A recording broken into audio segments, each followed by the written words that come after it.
बहुत समय पहले की बात है। एक छोटे से गांव के किनारे घना जंगल था।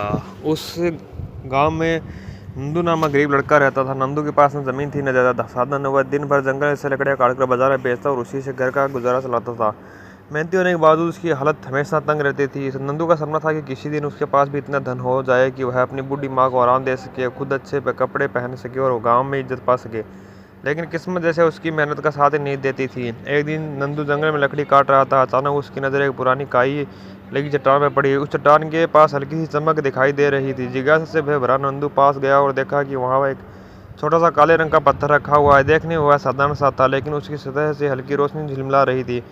नंदू ने पत्थर उठाया और सोचा कि शायद यह कोई कीमती चीज़ हो। तभी पीछे से धीमी सी आवाज़ आई, सावधान, यह पत्थर साधारण नहीं है। नंदू घबरा गया। मुड़कर देखा तो सामने एक बूढ़ा साधु खड़ा था, लंबी दाढ़ी और चमकती आंखें। साधु ने मुस्कुराते हुए कहा, बेटा, यह जादुई पत्थर है। जिसे यह मिलता है उसकी किस्मत बदल सकती है, लेकिन ध्यान रखना, इसका कमाल सिर्फ नेकदिली इंसान के लिए है। लोभ, लालच और स्वार्थी लोगों के लिए यह पत्थर अभिशाप बन जाता है। नंदू ने श्रद्धा से साधु को प्रणाम किया और पत्थर अपने थैले में रखा। गांव लौटते समय नंदू ने पत्थर को कसकर पकड़ा। जैसे ही वह घर पहुंचा, उसकी माँ ने पूछा, बेटा, आज खाना कैसे बनेगा? आटा खत्म हो गया है। नंदू ने मन ही मन पत्थर को देखा और सोचा, काश घर में अनाज भर जाता। जैसे ही उसने यह इच्छा की, उसके सामने आंगन में एक बोरी आटा और चावल का थैला प्रकट हो गया। नंदू और उसकी माँ आश्चर्यचकित रह गए।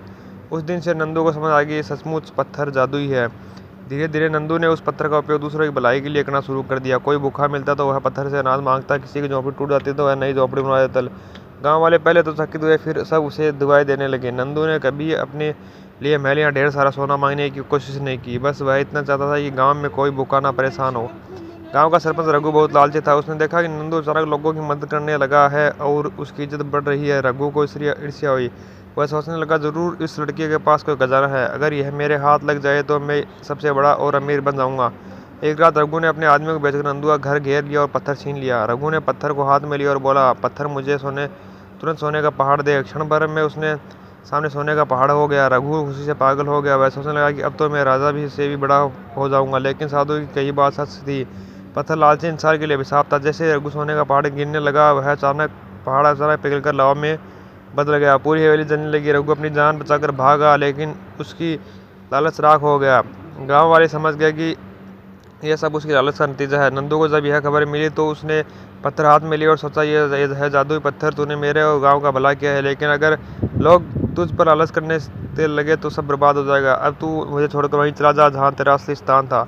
जैसे ही नंदू ने कहा, पत्थर चमकने लगा और हवा में उड़कर उसी चट्टान में समा गया। उस दिन से नंदू के पास कोई पत्थर नहीं था, लेकिन उसकी मेहनत और नेकदिल स्वभाव से उसको सबसे प्रिय बना दिया था। गांव के लोग उसकी मदद की आदत को कभी नहीं भूलते थे। ऐसी और कहानियाँ सुनने के लिए हमारी वीडियो को लाइक करें और चैनल को सब्सक्राइब करें।